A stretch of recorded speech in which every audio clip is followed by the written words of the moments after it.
On behalf of Debbie's family, I want to thank you all for being here today, and many who are joining online as well. We hope that by our presence here today, we commit to being with Debbie's family, to continuing to care for her children as a community, and walking this path of grief with them. We'll begin our service with a recitation of Psalm 23, and invite Kendra Reisner forward.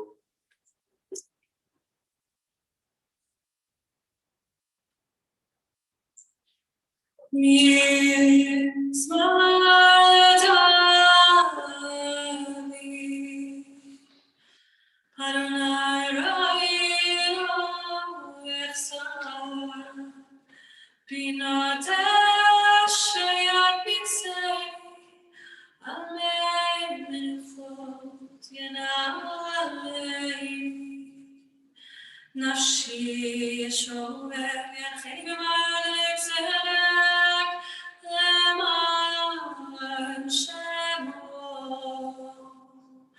גם כי ילך בקץ המוות לא ירא רע כי אתה עמדי שבטך ומשענתך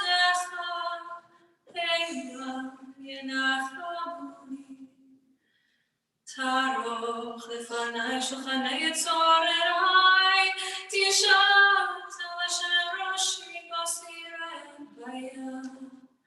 אך טוב וחסד ירדפוני, כל ימי חיי, כל ימי חיי. ושבתי בבית אדוני, לאורך ימים.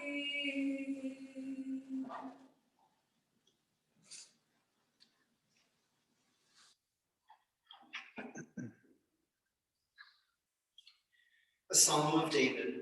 The Lord is my shepherd, I shall not want, giving me repose in green pastures, leading me beside the still waters, restoring my soul, guiding me in straight paths, for that is God's essence.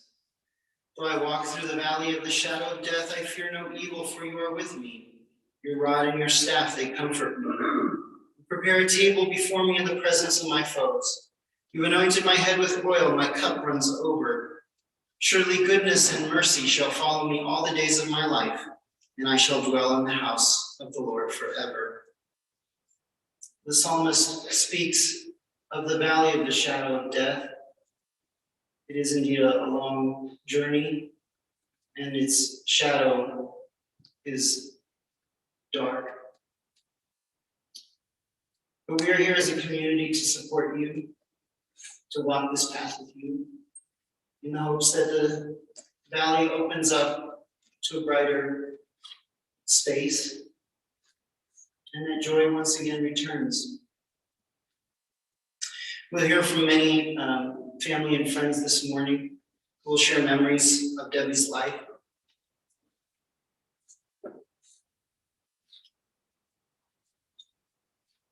The book of Genesis describes the creation of the first human being, saying that God created the first human out of the dust of the earth and breathed into his nostrils nishmat hayim, the breath of life. The Torah is teaching us that we are all of this earth and part divine. Our bodies are fragile, made up of the same stuff as the rest of the universe, destined to die and return to the earth from where it came. And yet, the Torah also teaches us that each of us is endowed with a spark of the divine, something unique and transcendent that also returns to its source. We're here this morning to lovingly accompany Debbie's body on its journey, and also to accompany her soul in its eternal journey. And remember this remarkable life. Deb Levy had a plan.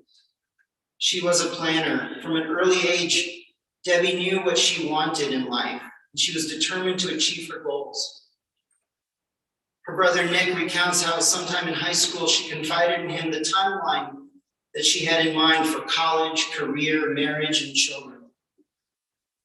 Deb was always driven, and more than a few people talked about her using the word stubborn. Debbie was born on November 24th, 1971 in St. Paul, Minnesota, to Cynthia and Stephen Gordon. She was a bright kid and beloved by her teachers, some of whom stayed close to the family throughout the years. When Debbie and Nick were teenagers, their mom, Cynthia, married Stan Davis, bringing with him two children, Becky and Benji. Though there was a significant age difference and Debbie was on her way out of the house, Debbie became the ringleader of her three siblings. They have great memories of family vacations and blowout house parties that Debbie organized. Debbie started college at the University of Wisconsin at Madison, but transferred to the University of Minnesota after her first year. She was in a sorority and she met many of her lifelong friends in college. After graduation, she attended the University of Colorado in Denver, where she earned a master's degree in counseling psychology and went to work in that field. Colorado was not new to Debbie. She and several friends from Minneapolis had gone to the JCC ranch camp here. It was during graduate school that she met Brandon through the infamous dating binder at Temple Emmanuel. Brandon and Deb dated for less than a year before he proposed by creating a scavenger hunt for the ring in her apartment, which he had wiped down with pine salt, one of her favorite scents. Deb and Brandon married in 2000 and soon discovered that Debbie had medical issues carrying a pregnancy. So they sought out a surrogate who gave birth to Zach in 2003 in Wichita, and Caden was born in 2006 through a surrogate as well. It was in this experience that Debbie, who had been working as a therapist, became passionate about helping other families like her own. She went to work for Dr. Schoolcraft at the Colorado Center for Reproductive Medicine and later for Conceivability as their director of surrogacy services. Debbie found her calling, and she was highly respected in her field and an internationally renowned expert in surrogacy. She helped countless families fulfill their dreams of having children of their own. She loved her work and spoke openly about it with Zach and Caden. Debbie would visit their classes and explain surrogacy and pregnancy, much to their embarrassment. The only thing Debbie was more passionate about than her work was her family and her children. I got to know Debbie when the kids were in preschool here, where she was a very engaged parent. When Deb and Brandon divorced, they did their best to co-parent Zach and Caden. Debbie was determined to provide the kids with a strong Jewish foundation through branch camp and B'nai Mitzvah. In February 2015, Debbie fell ill suddenly, and it was discovered that she had a glioblastoma, deadly cancer in her brain. She survived surgeries and treatments so that she could go on living for her family. She was not going to let this obstacle get in the way of her plan. She also wasn't going to let cancer change her looks. Anyone who knew Debbie knows that she was fashionable and valued her appearance. She wore a beautiful wig and always did her makeup. Debbie returned to work with as much passion as ever. She raised Zach and Caden with clear-eyed expectations about the future. For the last several years, Debbie had been working hard to make sure that her children would have everything they needed in life. She also didn't stop living, and cancer did not slow her down. Throughout her life, Debbie loved to have a good time. She enjoyed parties and concerts. She especially loved Paul Simon, James Taylor, Billy Joel, and Barry Manilow. Elton John would have made the favorites list too, but he and his partner chose a different agency for their surrogacy. Debbie lived by her values. She liked to have a good time with friends and family. She worked hard and lived by the motto, what's the harm in trying? She taught her children to treat each day like it was the last. Deb Levy achieved many of her goals, and she lived her life with tenacity and conviction. But dying of cancer at the age of 49 was never part of her plan. Nonetheless, Debbie was not going to be deterred. She didn't give up. She just adjusted the plan. Today, we will hear from many of Debbie's family members and friends who will share with us the impact that she had on so many lives. Debbie will be lovingly remembered by her parents, Cynthia and Stan, by Steve and Bonnie. Her memory and legacy will live on in Zach and Caden. Her impact in this world will be felt by countless families she served and the children that she helped bring into this world. Deb fought valiantly, and she is now at peace. May her memory endure as a blessing to all who loved her. May her soul be bound up in the bonds of eternal life. And let us say amen. We first invite Steve Gordon to share words with us.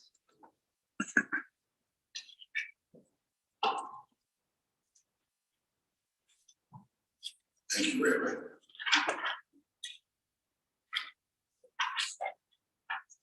Cynthia and I thank you for coming, and frankly, thank you for caring. I never thought it'd fall on me to honor our daughter at her funeral. It's a father or mother's worst nightmare. Let me say proudly that Deborah was a bright and personable woman with a determined streak that she came by rather naturally. But she also had a creative mind. Others saw problems, she saw challenges. When she discovered that some couples, including her, were having problems having kids, Deb started investigating the relatively new field of assisted population reproduction. After our grandchildren were born, Deb married the knowledge she acquired from her master's degree with her commitment to helping couples. She became a pioneer in the development of the donor and service field in assisted reproduction. It's never been easy to be a pioneer in a new sector or industry, but she was, and she was hugely successful. It's never been easy to be a single mother, but she was, and she was a great one. Even she balanced her professional and family lives. It's not easy to show strength of character and courage while fighting a major illness, but for 5 years she fought brain cancer, and she fought it short run. A couple of years ago, I took her to Johns Hopkins Medical Center for evaluation. The specialist told Deb that she had a type of brain cancer that could be managed. Her cancer was manageable until last fall, when a new tumor grew in her brain, a fast-growing one, somewhat like the cancer that killed my friend, John. Deb realized faster than we all did, said that she probably couldn't beat this tumor, but she showed strength and courage until the end. Back in the 1970s, Rabbi Harold Kushner wrote a wonderful book, Why Do Bad Things Happen to Good People? It was a great read, but I'll say at the time of reading it, he concluded that he didn't have the slightest idea. So now we're left with a serenity prayer. God, grant us the serenity to accept the things I cannot change, the courage to change the things that I can, and the wisdom to know the difference. Deb was a blessing to Cynthia and me, and a blessing to all of you that knew her. Rest in peace, Deborah, and may our memory of you will always be blessed.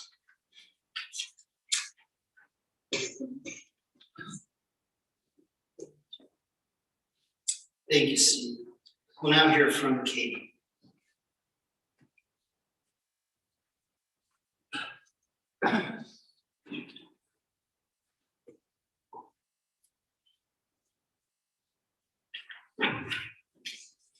My mom would not want us to be sad today. She would want us to celebrate her amazing life and everything she accomplished. She has many friends and family that loved her so much, and she's accomplished so much, like starting a company, building a family, and could do anything she set her mind to. She made everything the biggest she could. When she was working on my bar mitzvah, she wanted to make it huge, and she did. She threw huge parties for us and threw parties for her office all the time too. She trusted us and gave us freedom. She always trusted us to do the best we could in everything. And she taught us a lot. I learned how to be social from her and how to spread positivity. She pushed us to persevere and to do the best we could even when we didn't want to. When I had to write a speech or make something, she pushed us to do the best we could. When I wanted to give up on something, she pushed me to persevere and keep going. She celebrated every little accomplishment I did. When I got my first period, she threw a huge party for me. When I scored a goal in soccer, she took me out to ice cream and was so proud of me. She was incredibly strong and was the strongest person I knew. She pushed through cancer, meningitis, a divorce, and raised 2 children, all of positivity. She loved me and supported me no matter what. No matter who I was with, what my sexuality or gender was, she loved me no matter what. She supported me by coming to all my soccer games, plays, musicals, and band concerts that she physically could come to. One of the main things everyone will remember about her is that she wanted everything to be perfect. She wanted everything to be clean at home and would freak out if anything is out of place. And she especially wanted herself to look good. She would take hours to get ready and would always make us late. She was very stubborn and wanted everything her way. If she was right here right now, she would probably be fixing my tie and brushing her fingers through my hair. She always wanted to be the host for parties. She always hosted New Year's parties and Hanukkah parties and had to make it perfect. She was always there for me when I tried to push her away. When I was upset and didn't want to talk, she was still there for me, listening and supporting me. She was always there for me through whatever I needed, and I always knew that she would love me no matter what. Her biggest concern in life was me and Zach. She was very determined to take care of me and Zach. I'm going to end off my speech with one of my favorite memories of her. My mom took us on a cruise in 2017, and she got me a pineapple to drink pina coladas out of. And she took Zach and I on a Segway tour around the island. She gave Zach and I a very fun and adventurous life. She will be very missed, but will always be here for us.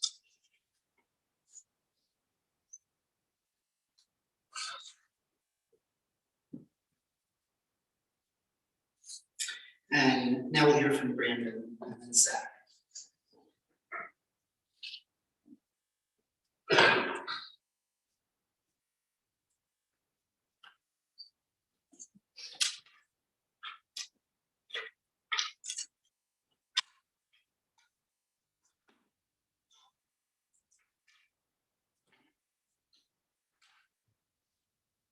In a million years, I never would have thought I would be up here giving my eulogy to my former wife and mother to my children. I want to thank you all for being here. Debbie would be so thrilled for this trip. Debbie wanted this to be a celebration of her life. I've only been a part of it for the last 20 years or so. It was February of 1999. My good friend Richard Judd asked me to sub for him a Temple Manual for his Sunday school class. My other good friend Brad Tobin was also working that day.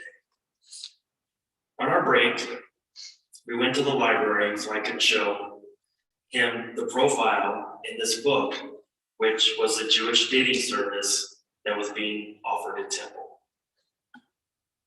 When Brad and I walked into the library, this girl was sitting there at one of the tables looking through profiles. She asked me if this was worth it. And I told her, give it a few months. The next day, I went back and searched through all the books and all the profiles to look for this girl that was sitting there. And lo and behold, it was Deborah. I contacted her, and she contacted me back. Yes, she really did. On our first date at the Cheesecake Factory, we went over to the mall, and I told her I was really I was really into collecting Beanie Babies. And we went over, she actually stood in line with me because a new Beanie Baby was being released that day. And we stood in line for about an hour. And she told me that her mom also collected Beanie Babies. And she called her up and she made me talk to Cindy and to get some ideas about Beanie Babies. So Cindy was one of the very first people that I ever taught.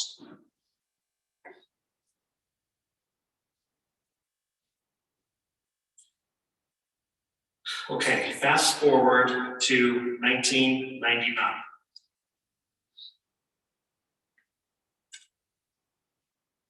To November of 2000. One of my favorite memories that I had before our wedding was the drive to the wedding, which many of you in here attended. Myself, Josh, Joe, Rich, and Brad were on our way to the temple, and Josh got us lost. We made numerous stops for directions. And we were all getting very agitated because we were all thinking, Debbie's gonna kill us for being late to the wedding. But fortunately, she never knew that we were late. And I took a video of it and I showed it to Debbie and she loved it and she laughed. My other favorite moment was the first time I saw her in her wedding dress when we took our pictures. She was so beautiful. Fast forward to November of 2006, Wichita, Kansas. I want to thank you, Carrie, for giving us Zach. And then fast forward to December of 2006. I want to thank Marion and Robert and Devin and Morgan for giving us Caden. Unfortunately, our marriage ended in 2009, but our friendship never ended. The love of our children together never ended. Debbie was one of the most courageous, determined, confident person I ever knew. These last 6 years in her battle, I've never seen someone battle so much. Debbie, you brought so much joy into people's lives. You were such a pillar in the infertility community, and you helped so many people. It is such a tragedy that more people will not be able to be helped by you. I am so grateful that our lives ran into that day in February of 1999. I just have 2 more words to say. Cancer sucks.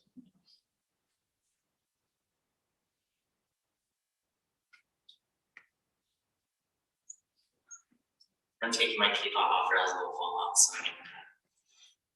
my mom was the most influential person in my life. Yeah, she may have grounded me, yelled at me, and was difficult sometimes, but she showed me to grow as a person. My mom has taught me so much in my life. She has left me with many memories that will last me a lifetime and things that I will take with me forever. I've kept many memories of our time together, and some I've picked out to share with you today. Number 1. Every year during the holiday season at my elementary school, we would put on a holiday party. I was the only Jew, so they had to keep it inclusive, so they had to say holiday. My mom would come in and teach all the kids how to play dreidel. Since kindergarten, every year, the kids in my class would ask me, when is your mom coming to play dreidel with us? That would be my favorite day all year.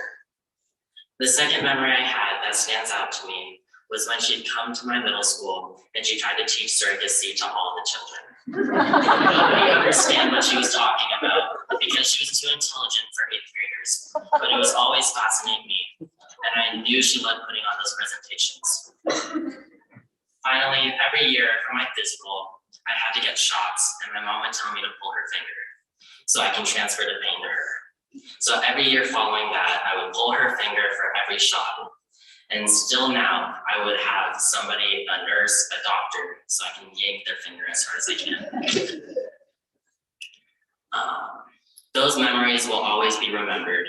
She always found humor in everything, and she would always make the most out of every situation. My mom will always be remembered not only for what she did, but who she was.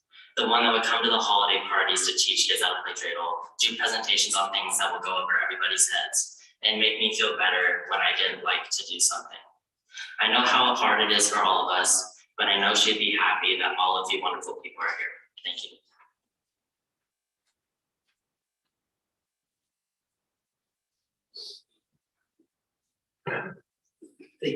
Thank you, Zach. Now we'll hear from Stan Davis and Nick.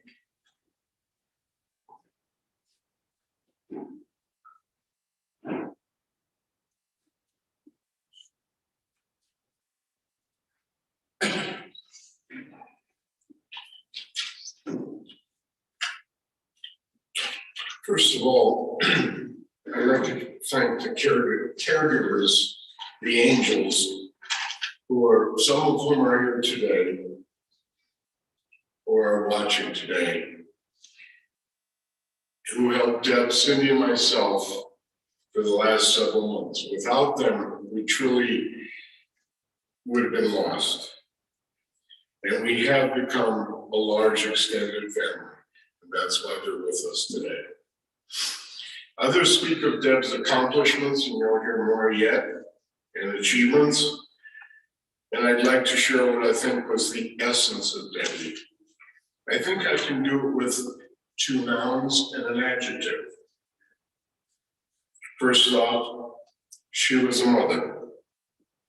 And of course, she mothered her children and provided a role model for them. And she was always right there on top of whatever situation arose. But she was also a mother to all of us, and you all know that.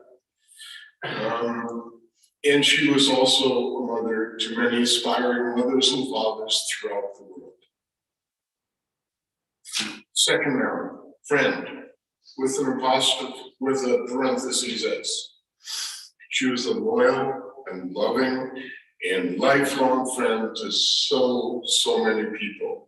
And in return, she had hundreds and thousands of friends who have overwhelmed us with their love of Deborah. And I know you're waiting for the final adjective. How are we going to describe Deborah? Well, if you stop and think for a moment, it's right there in front of you. Feisty.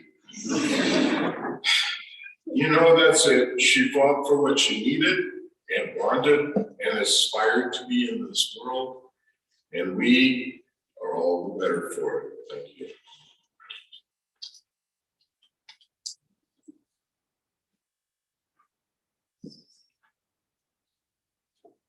And we now invite Kelly Gonda. Oh, I'm sorry, I missed you, Nick Gordon. Thank you.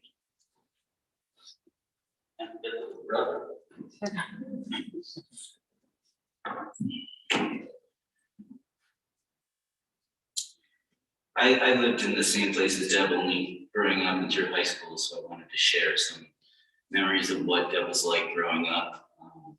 Realize a lot of you only know her as a mother and as a professional and as a person who lived here in Highland Park. But growing up, my sister, I think, was unusual as an older sister in that she really did include me in everything. And she invited me to parties with her and invited me to spend time with her friends. And I thought it was really, always very amazing and carried through our relationship. Debbie famously got an 84 Buick Skylark in high school. And the Skylark contained perhaps the last factory installed AM radio that ever came off the line. And for the youth, I tried to explain what an AM radio is, but I would sound like Grandpa Simpson. But suffice to say that ADM radio only picked up Cool 108, the oldies channel. And in her own words, Deb had fun, fun, fun until her daddy takes the skylark away. But there was one time, speaking about Deb's zeal for getting where she wanted to go, that Deb ran into a yellow school bus on the way to school.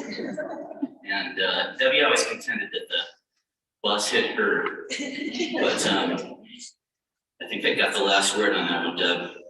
You definitely hit the bus. Deb was a host through and through, as people have noted. She had absolutely epic house parties in high school. And just like everything else, she invited me and my friends to come. And I was 13 or 14 and she was 17, and Debbie had a raging multiple keg party at our house. And it was amazing. And I don't know whether she invited me to make me an accomplice after the fact, but it was a really good time. And Debbie trapped several of us in my room after we had our first ever beers and gotten quite drunk, and provided us with the night of our lives, setting us up for a course for the remainder of high school with stories of partying with seniors and tales of getting kisses from 17-year-old girls, of me getting hoisted upside down by our guy friends and getting multiple good-natured swirlies, which Deb witnessed and condoned with joyous, devious laughter. And Mom, that's how the footprints got on the wall.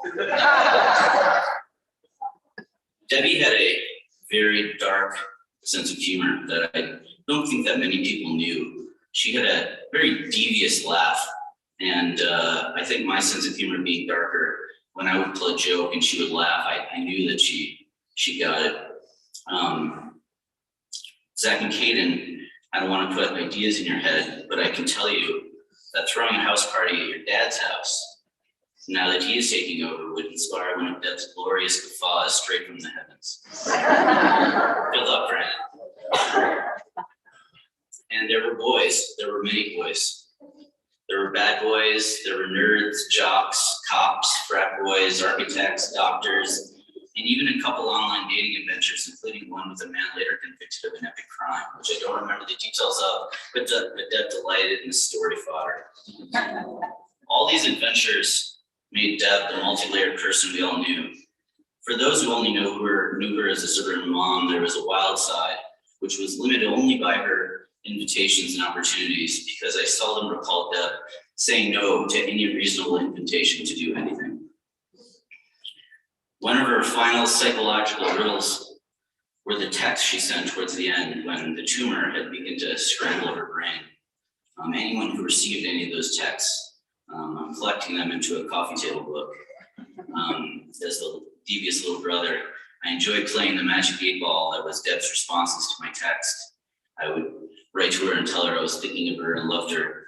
And I got a couple amazing texts back, including one that just said, "After groceries, grandma." And the final mind-bender text that I got from Deb, I wrote to her and told her I loved her and I was thinking about her. And she responded, "Bartered, werewolf answers Fred's ad. Yard, be careful, assess for algebra." And I'll be trying to piece that one together for the rest of my life. Deb, I'll remember you always with great joy, and I loved every day I got with you.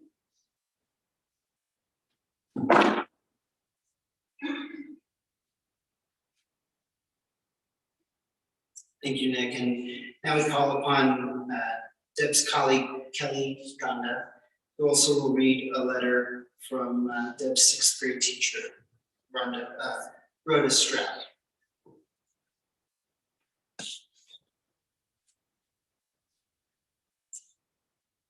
I have a confession. This is what Deb would often say to me. It was a frequent beginning to our conversations on the morning after Deb did something that I may or may not have agreed with. She had my attention. She would then go on to tell me a great story. It rarely surprised me. It often entertained me. It was fun. Spoken or unspoken, no matter what.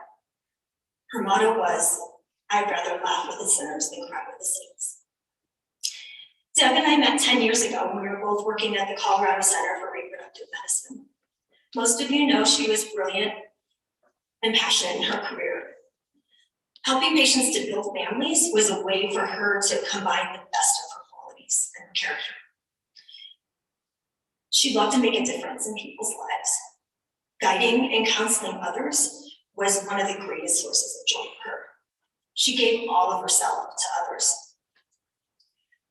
Perhaps she gave the best of herself to her kids. More than anything in the entire world, she loved being a mother. The first time she told me about her kids, I'll never forget the way her eyes lit up. I listened to her talk about the life she wanted them to have. She wanted them to have courage and resilience and to live with her whole heart. Deb and I chose one another's family, whether it was a Christmas party we had with our kids, celebrating family birthdays, or causing trouble at national work meetings. Always her again, by the way. In the time we were friends, on my worst days, no matter what she had going on in her life, she always had time for me. She made me feel special. She would end every conversation with, what do you need from me? What can I do? To name the things I miss about her would be difficult because there are way too many. We'd be here all day. The best way I can say it is in the words of Maya Angelou. People will forget what you said. People will forget what you did. But they will never forget how you made them feel. Rhoda Stroud was Deb's 6th grade teacher, to whom she was very close, and the family had contact with them throughout Deb's life. This is an email that she wrote after she learned that Deb had passed away. My heart was broken to learn that Debbie lost her fight with cancer. Thinking of her brought back such happy memories of room 207 in Webster Magnet Elementary School. Joy is one word that comes to me when I think of Debbie. She was a joy to be around, and I felt the first day we met Debbie that everybody liked her. That is usually a good thing for a teacher, but sometimes the teacher would not want to move the student away from a friend because of too much talk. That would not work with Debbie because she liked everyone. Debbie was smart and often helpful to others who might be having difficulty with a concept. She would offer help without giving away an answer. I thought she would make a good teacher. We saw each other a while back, and she spoke of her children in such fun and love. She was tickled when I told her I could pick her kids out of the crowd because they looked like her. I remember our hug, and I told her how proud I was of her. I thought she had beaten cancer. I cried when her mother called to tell me she had passed and was now in peace. I will always miss her. From Rhoda Stroud. Thank you.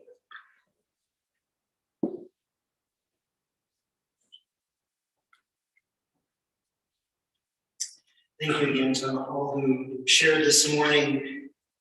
And we hope that many of you will also share your stories and memories with Deb's family. Tonight, we will be gathering at her home for a Shiva Minyan at 6 p.m. and tomorrow night as well at 6 p.m. The address is 10179 Meadowbriar in Highlands Ranch. Again, it's 10179 Meadowbriar in Highlands Ranch. And that will be 6 p.m. tonight and tomorrow. Burial today will take place in a private ceremony. So we do invite you to take part in the Shiva Minyan this evening and tomorrow night. I will ask you to please rise now as we recite a memorial prayer.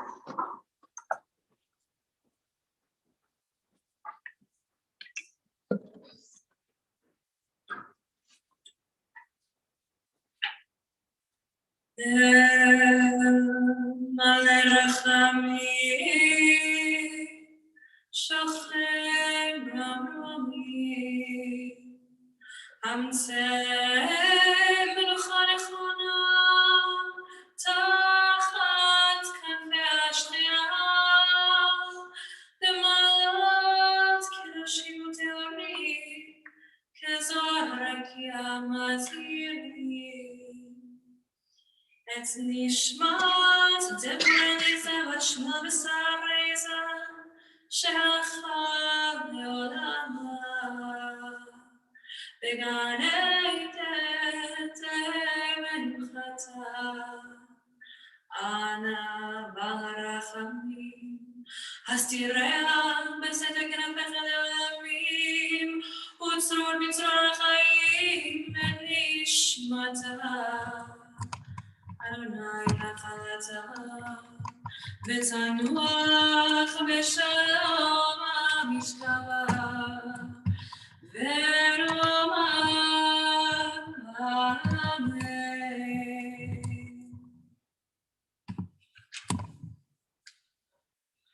El Male Rachamim, exalted, compassionate God, grant infinite rest in your sheltering presence among the holy and pure, to the soul of Deborah Levy, known in our tradition as Deborah Eliza Bachmuel Vasar Rezo, who has gone to her eternal home.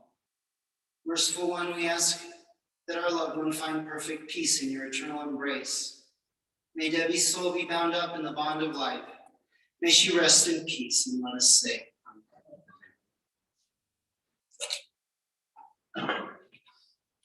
Ladies and gentlemen, thank you for your attendance. This will conclude the service of the Hebrew Educational Alliance. We'll ask you to remain in your places as we escort the casket and the family out.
Go ahead, sorry.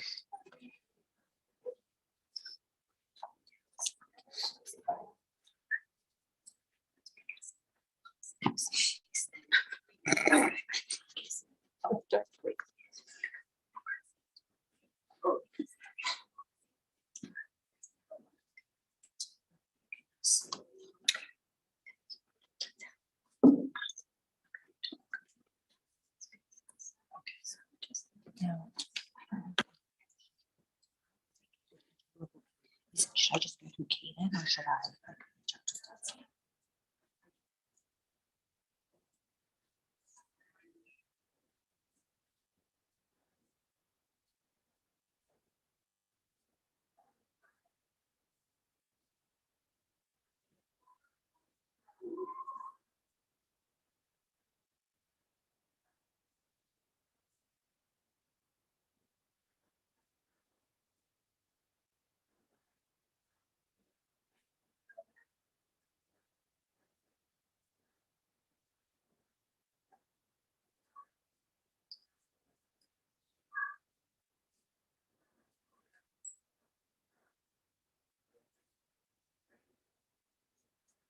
Leland donated to charities and I asked her.